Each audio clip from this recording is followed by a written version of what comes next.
Karbi Anglong ang kangpi along bir la chitsena asong along kongchun bang arpupen kachiu. Bolong komaji sangkura hiti adong irrigation IB along patumi arkoi cheklo ni phai trok arni adapor phai kre si apor hut Karbi Anglong ang kangpi along bir la chitsena asong along akongchun bang Priam Das arpupen kachiu lo puklar dakpen pherang kiam mai kang nipon along lamthi chepaklang ponlo. Lapen Priam Das arpupen chi odet pen apit alang li along ari sanghotum akaprek hampang song pen pangrum pen bang paro hinya muluk atom tami arpupen chi odun poputa chethan pon.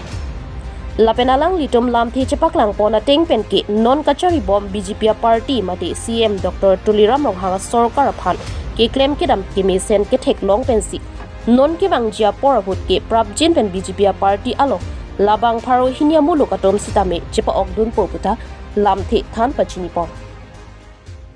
হয় নমস্কাৰ কোন প্ৰথমে আপোনালোক সকলোকে মোৰ বহুত বহুত ধন্যবাদ যে আপোনালোক ইমান ব্যস্ততাৰ মাজতো এই সংবাদমেলখনত উপস্থিত থাকিব পাৰিছে আহি এইখন সহায় কৰাৰ বাবে বহুত বহুত আপোনালোকক ধন্যবাদ আৰু লগতে ইংৰাজী নৱবৰ্ষৰ আৰু আগন্তুক আহি থকা ভোগালী বিহুৰ কোন প্ৰথমে আপোনালোকলৈ শুভেচ্ছা জ্ঞাপন কৰিছোঁ লগতে অসমবাসীলৈ শুভেচ্ছা জ্ঞাপন কৰিলোঁ আজি সংবাদমেলখন আয়োজন কৰাৰ মূল উদ্দেশ্য আছিল আপোনালোকে সকলো জ্ঞাত যে মই বিলাসী থানাৰ অসম কাৰ্বি আংলং জিলা সমিতিৰ মুখ্য সচিব আছিলোঁ কিন্তু মই যোৱা ছেপ্টেম্বৰ মাহতে যদিও মই ৰিজাইন দিব লগা আছিল কিন্তু মুখ্য সচিব নন্টুপানী ফুকনৰ নিৰ্দেশ মৰ্মে নৱেম্বৰত যি আমাৰ বিলাসী থানাৰ এটা দিৱস চলে সেই দিৱসটোক লোকে মোক স্থগিত ৰাখিছিলে কিন্তু মই যোৱা কেইদিনমানৰ আগতে ৰিজাইন দিছোঁ যদিও পদত্যাগ কৰিলোঁ সামাজিক মাধ্যমত কিন্তু হলেও বহুতে এতিয়াও বৰ্তমান মোক যিকোনো অনুষ্ঠান প্ৰতিষ্ঠানত নিমন্ত্ৰণ জনাই আছে তাৰ বাবে মোৰ কিছু অলপ অসুবিধা হৈছে আৰু মই মানুহবিলাকক বাৰে বাৰে কৈ থকাৰ অলপ অসুবিধা হোৱাৰ বাবে আপোনালোকৰ মাধ্যমৰে মই ৰাইজক অৱগত কৰিব বিচাৰিছোঁ যে মই বিলাসী থানা ত্যাগ কৰিছোঁ আৰু এইখিনিয়ে মূল আজি বিষয়বস্তু আছিল কি কৈছে সমগ্ৰ কাৰ্বি জিলাখন আপুনি ৰাজনীতি দলত যোগদান কৰাৰ এটা কথা ওলাইছিল কিমান সত্য চাওক ৰাজনীতি দলত যোগদান কৰাটো মই এনেকৈ ডাইৰেক্ট ক'ব নোৱাৰিম যে যোগদান কৰিম বা নকৰিম বুলি কিন্তু মই সেই গতিকে সামাজিক মাধ্যমত আৰু বিশেষকৈ ফেচবুকত মই ৰাইজক সুধিছিলোঁ যে মই ৰাজনীতি দলত যোগদান কৰাটো ৰাইজে বিচাৰে নিবিচাৰে সেই গতিকে মই কলেজৰ কিছু শিক্ষক শিক্ষয়িত্ৰী স্কুলৰ ছাৰ বাইদেউসকলক গাঁৱৰ মানুহ লগতে বন্ধুবৰ্গ সকলোৰে লগত মই আলোচনা কৰিছোঁ আলোচনাৰ মাধ্যমত মই সামাজিক মাধ্যমতো সকলোৱে মোক ক'লে যে জইন কৰাটোহে বিচাৰিছে গতিকে আমাৰ এতিয়া অলপ কিছুমান আলোচনা কৰিব আছে কিন্তু হয় আমি যেহেতু ৰাইজে বিচাৰিছে গতিকে আমি ৰাজনৈতিক দল এটাত আমি যোগদান কৰিম বীৰ লাচিত থানা এটা খুব প্ৰভাৱশালী দল বুলি আমি ভাবোঁ কাৰণ বীৰ লাচিত থানাৰ পৰা ত্যাগ কিহৰ কাৰণে কৰিব লগা হ'ল কিমানজন লোকে ত্যাগ কৰিছে ত্যাগ বৰ্তমান মই অকলে কৰিছোঁ আৰু বাকীসকলে মোৰ লগত যোগাযোগত আছে আৰু বাকী কোনে কোনে কৰিব মই এইটো ক'ব নোৱাৰিম কাৰণ যিহেতু মই বৰ্তমান সংগঠনত নাই আৰু ত্যাগ কৰাৰ মূল কাৰণ আছিলে মই যেতিয়াই কাৰ্বি আংলঙত সংগঠনটো মই অকলে যেতিয়া প্ৰথম যোগাযোগত আনিছিলোঁ আনহাতে তেতিয়াই কৈছিলোঁ যে মই 2 বছৰৰ ওপৰত মই সংগঠনটোত থাকিব নোৱাৰিম কিন্তু সেই গতিকে মই কৈছিলোঁ যে আগতে কৈ উঠিছোঁ আপোনালোকক যে মই ছেপ্টেম্বৰতে ত্যাগ কৰাৰ কথা আছিলে কিন্তু ছেপ্টেম্বৰত মই নোৱাৰিলোঁ কাৰণ যিহেতু আমাৰ লাচিত দিৱস আহি আছিলে লাচিত দিৱসৰ কাৰণে মই ৰৈ দিছিলোঁ সমাগত বিধানসভা নিৰ্বাচন কিয়নো আপোনালোকে ৰাজনৈতিক দলত যোগদান কৰাৰ কথা প্ৰকাশ পাইছে কোনটো দলত যোগদান কৰিব এতিয়া যোগদান আমি এনেকৈ কৰিম বুলি নহয় কিন্তু এতিয়া আমাৰ কথা হৈছে আমি কাৰ্বি আংলঙত কোনে প্ৰগতি দিশত লৈ গৈছে বা শান্তি কোনে আনিছে চাব লাগিব এতিয়া আমি মই হওক বা আপোনালোক সকলোৱে ইয়াতে স্থানীয় হয় গতিকে সকলোৱে গম পায় আগতে আমি যেতিয়া স্কুলবিলাকত যাব লওঁ তেতিয়া বাছ এখনত যদি কাগজ এখন লাগি আহে তেতিয়া আমি গম পাওঁ যে আজি কাৰ্বি আংলং বন্ধ হ'ব আৰু তেতিয়া এটা আমি ঘৰলৈ দৌৰ মাৰি যোৱা এটা পৰিৱেশ সৃষ্টি আছিলে কিন্তু সেই দিন আজিকালি নাই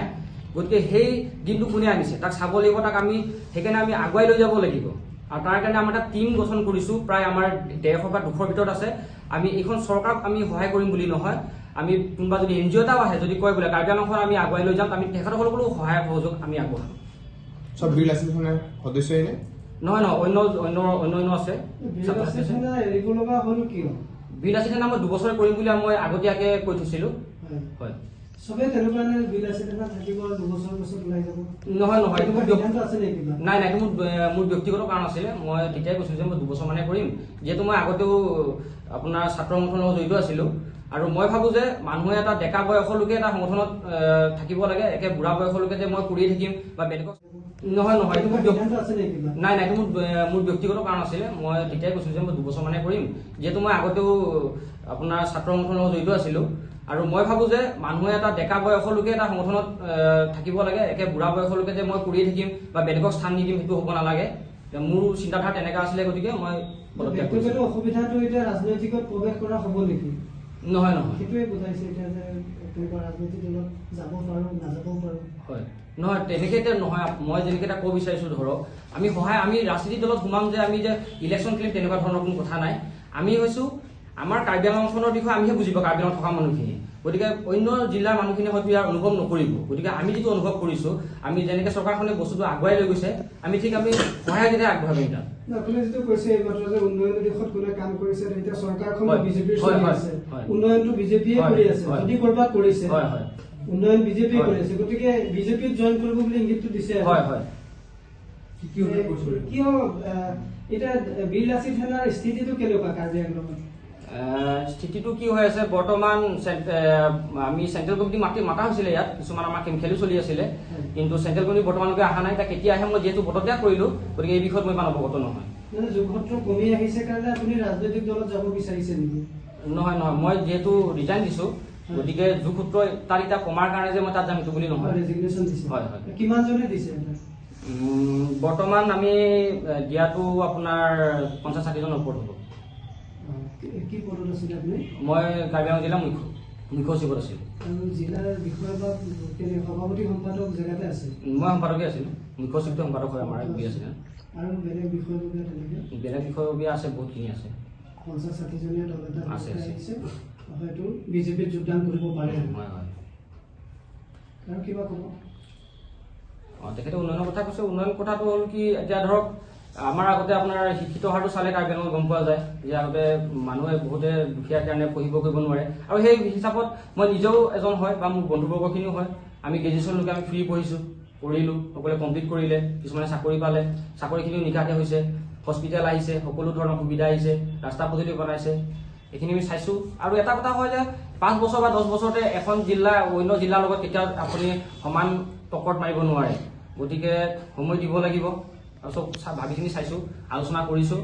আৰু যদি তেনেকৈ উন্নয়নমূলক কাম নকৰে তেনেহ'লে আমি ক'তো তেনেকৈ ধৰণৰ কাম যোগদানৰ সম্ভাৱনা আছে আছে আছে কেতিয়া মানে যোগদানৰ সম্ভাৱনা আছে? যোগদানটো আমাৰ সময় বিচাৰিছে আমি সময় দিব পৰা নাই বৰ্তমান আমাৰ আলোচনা চলি আছে আলোচনাৰ পিছত আপোনালোকক আকৌ এদিন জনোৱা দিয়া হ'ব বাৰু কেনেধৰণৰ নেতাৰ লগত জড়িত মানে যোগাযোগ কৰিছে ইয়াৰ বাহিৰত আমি আমাৰ মুখ্য কাৰ্যবাহী ডক্টৰ তুলিয়াম মোহন ডাঙৰীয়াৰ লগতে আলোচনা কৰিছোঁ কিমান দিন ধৰি চলি আছে আলোচনা? আলোচনাটো মই পদত্যাগ কৰাৰ পিছতহে কিমান দিন মান হৈছে? এনেকৈ 10 দিন 15 দিন হ'ব তাৰমানে লাচিত সেনাৰ মুখ্য সচিব সহ প্ৰায় 50-60জনীয়া দলতে বিজেপিত যোগদান কৰিব প্ৰতিচিন্দিয়ে হয় হয় সেইখিনি এবাৰ তুমি কৈ দিয়া মুখেৰে কৈ দিয়া সেইটো কথা সেইটো এটা দুটা মানে যদি CM-ৰ লগত যোগাযোগ কৰা হৈছে তাৰমানে CM-ৰ উন্নয়নখিনি পচন্দ হৈছে বা যুৱকসকলে পচন্দ কৰি সেইটো পাইছে সেই কথাটো বৰ স্পষ্টকৈ লাগে আৰু CM-ৰ প্ৰশংসা কৰি পিনে কয় আচ্ছা যে যিহেতু কাৰ্বি আংলঙত আমি সোধাটোতকৈ তুমিহে সেইটো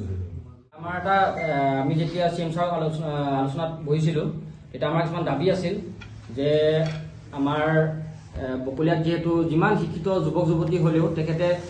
আৰ্টছতে পঢ়িব লাগিব ছায়েন্সত বা কমাৰ্চত পঢ়িব নোৱাৰে তাৰ হেতুকে আমি CM ছাৰৰ লগত আমি আলোচনা কৰিছিলোঁ CM ছাৰে কৈছিলে যে হ'ব বকলিয়াত মই ছায়েন্স আৰু কমাৰ্চৰ যিটো আছে ৰুকাচন কলেজলৈ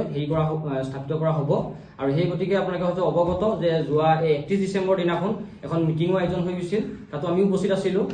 আৰু আমাৰ কিছুমান ৰাস্তা ঘাট আছে এই ৰাস্তা ঘাটখিনি আমাক লাগিব আৰু শিক্ষা উন্নয়নটো বিশেষকৈ দৰকাৰ আৰু স্থায়ী শান্তিটো দৰকাৰ আৰু সেই গতিকে আমি CM ছাৰৰ লগত কথা পাতিছিলোঁ ডক্টৰ তুলিয়াম ছাৰৰ লগত আৰু তেখেতে মানি লৈছে আৰু তেনেকৈ এই মাজতে আমাৰ বকলীয়া বহুতবাৰ বিধ্বংসী অগ্নিকাণ্ড সংঘটিত হৈছিল তাৰপিছতে আমি ফায়াৰ ব্ৰিগেডৰ কথা কৈছিলোঁ তেখেতে এই আমাৰ নিজৰে ল'ৰাজনৰ ঘৰ জ্বলাৰ 4 দিনৰ পিছতে বকলিয়াত ফায়াৰ ব্ৰিগেডখনো পৰ্যন্ত দিলে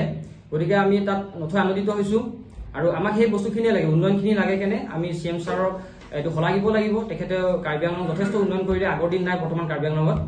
আৰু হস্পিটেলৰ পৰা আদি কৰি বহুতখিনি বস্তু কৰি গৈ আছে আৰু আমি আশাবাদী যে আৰু মানে আগন্তুক দিনত তেখেতে আৰু আগুৱাই লৈ যাব কাৰ্বি আংলং অসমৰ মুখ্যমন্ত্ৰীৰ সন্দৰ্ভত কি ক'ব?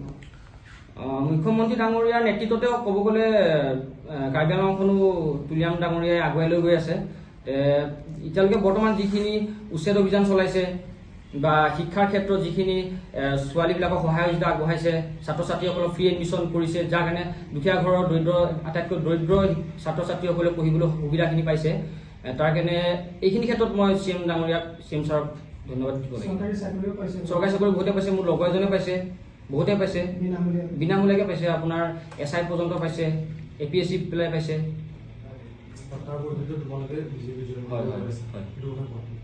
তে আমি এইখিনি চাই পেলাই